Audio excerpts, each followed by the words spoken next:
bei diesem Punkt, dass der Wohnsitz aufgegeben wurde, muss man hundertprozentig sicher sein. Deswegen nochmal, das Einfachste, auch wenn man nicht verkaufen will, ist die Wohnung vermieten bzw. untervermieten. Das nächste Urteil, das fand ich etwas verwirrend. Da heißt es, neben dem Innehaben einer Wohnung setzt der Wohnsitzbegriff zusätzliche Umstände voraus, die darauf schließen lassen, dass diese Wohnung beibehalten und als solche künftig genutzt wird. Übersetzt das mal für uns. Was bedeutet das genau?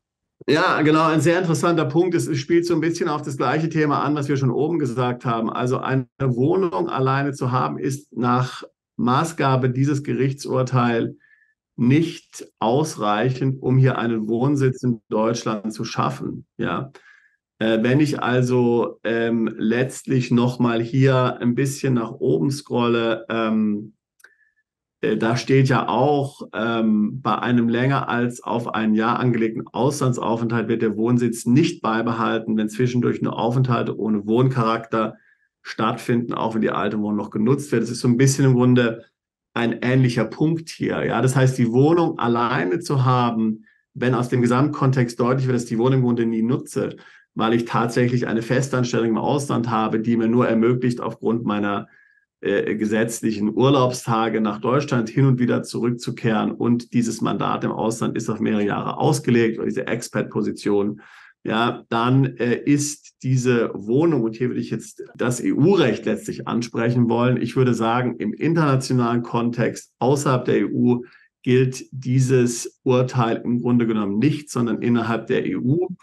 Wenn ich dort also eine Wohnung habe und definitiv zeigen kann, dass ich diese Wohnung nicht nur nicht nutze, sondern auch gar keine Möglichkeit habe, diese zu nutzen. Denn darauf kommt es ja an. Geht ja nicht darum, dass ich tatsächlich die Wohnung nutze und mich dann so und so viele Tage in Deutschland aufhalte. Sie darf eben nicht nutzbar sein, die Wohnung. Das heißt also, durch meine eigenen Umstände, ja, muss also klar sein, dass ich gar nicht die Möglichkeit habe, die Wohnung zu nutzen. Ja. Und daher ist eben letztlich auch zum Beispiel hier das Innehaben einer Wohnung, damit kann ja auch der Besitz einer Wohnung gemeint sein, oder auch einen Mietvertrag zu haben, alleine reicht nicht aus letztlich, um einen Wohnsitz auszulösen. Wenn ich also hier einen Mieter drin habe oder einen Untermieter, dann wird ausgeschlossen, dass ich die Wohnung nutzen kann. Dann habe ich zwar eine Wohnung, aber ich kann ausschließen, dass ich sie nutze, weil sie vermietet ist. In dem nächsten Gerichtsurteil wird von objektiven Tatsachen gesprochen. Erzähl uns was zu dem Gerichtsurteil und dann erzähl uns ein bisschen was zu der Thematik objektive Tatsachen.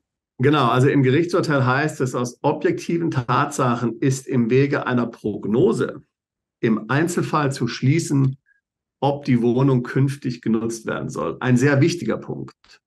Nochmal, es gibt in Deutschland kein Check-the-Box-Verfahren. Ja, also, dass ich sagen kann, okay, ich mache das, ich mache das, ich mache das und dann bin ich auf der sicheren Seite. Ja, sondern es wird letztlich hier die Prognose abgeleitet aus den Tatsachen, die sich in der Gesamtschau der Situation eben hier ableiten lassen. Also, ich habe eine Wohnung und sie ist vermietet. Und somit kann ich schon mal sagen, ich werde wahrscheinlich nicht diese Wohnung in Zukunft nutzen.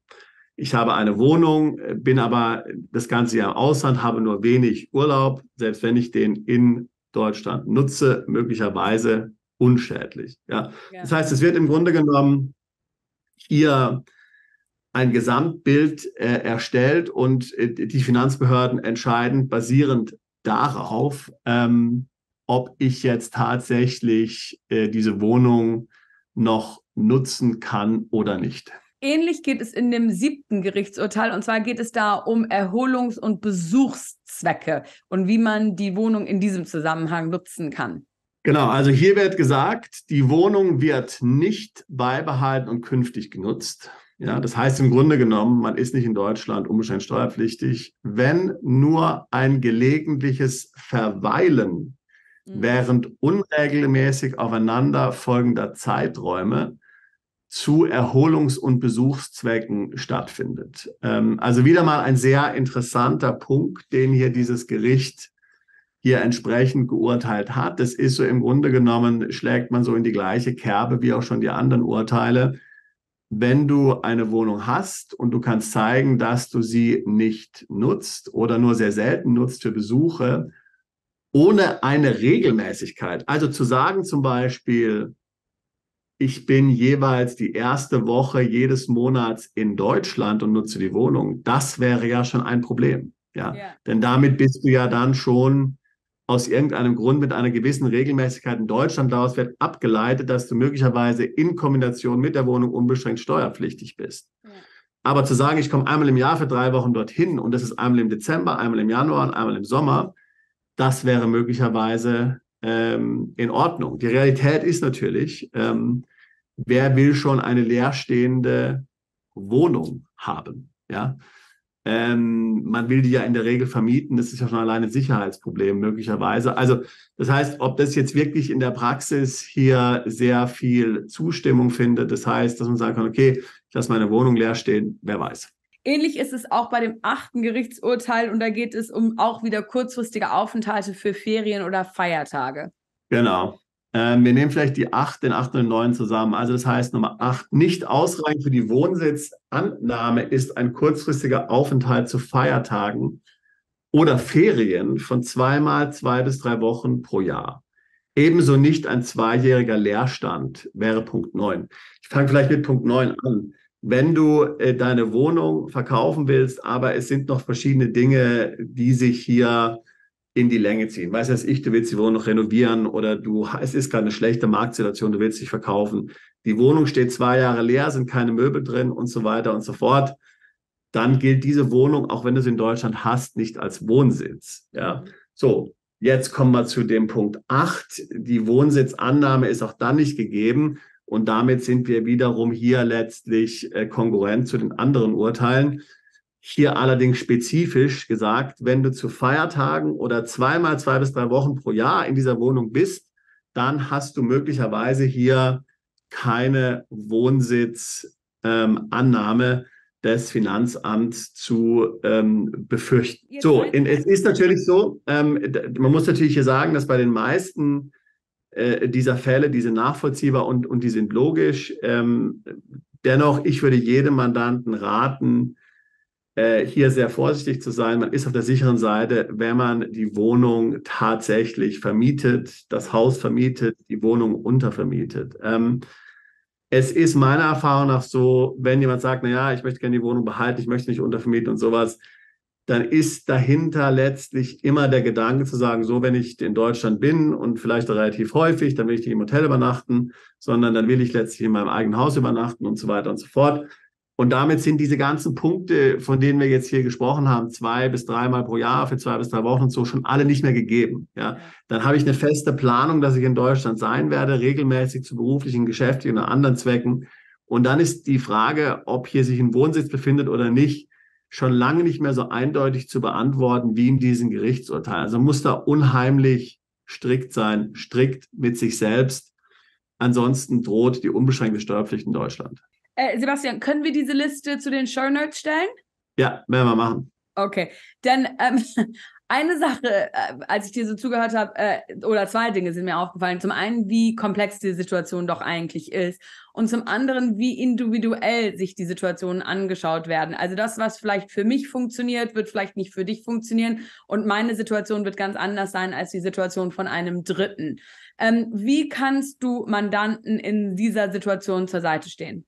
Genau, also wie gesagt, ich glaube, so über den Daumen kann man grundsätzlich sagen, vermieten, untervermieten ist die einzige sichere Lösung. Ja, wer jetzt dennoch hier andere Gestaltungen sucht und andere Lösungen sucht, möglicherweise die Wohnung noch zu halten, da muss man eine genaue Planung machen. Man muss sich davor wirklich genau absichern, was hier genau zu tun ist, weil eben viel auf dem Spiel steht. Ja, vor allen Dingen, wenn man jetzt natürlich hier relativ viel verdient. Ja, aber wie gesagt, also Das sind ja alles hier Gerichtsurteile, ja. Aber das Finanzamt ist sehr schnell zu sagen, so, da ist ein Wohnsitz. Und vor allen Dingen eben, wenn man hier letztlich dem Finanzamt eine Breitseite bietet, dadurch, dass die Wohnung eben nicht vermietet ist, ja.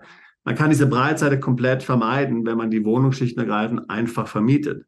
Das heißt, ich würde mir sehr genau überlegen, ist es wirklich notwendig, die Wohnung nicht zu vermieten? Gibt es wirklich keine andere Möglichkeit für meine deutschen Besuche, dann in Deutschland bei Verwandten, Freunden im Hotel und so weiter zu übernachten? Das wäre der bessere Weg, ganz klar. Und selbst wenn ich dann jetzt von irgendeinem Gericht dann hier sozusagen, ich sage jetzt mal, hier einen Entscheid bekomme, der für mich positiv ist, ist der Weg dorthin natürlich lange und schmerzhaft und teuer. Ja, also das heißt, man will ja gar kein Gerichtsurteil letztlich haben, sondern man will gar nicht, dass zum Gerichtsverfahren kommt. Ja. Und das kann man vermeiden, indem man eben letztlich einfach die Wohnung vermietet. Abschließend, Sebastian, was war denn für dich das überraschendste Gerichtsurteil in dieser Liste? Ja, es war für mich überraschend, also dass ja schon jetzt einige Beispiele gab hier letztlich, vor allen Dingen im EU-Kontext, wo entschieden wurde, naja, du kannst schon eine Wohnung im Grunde haben, ja.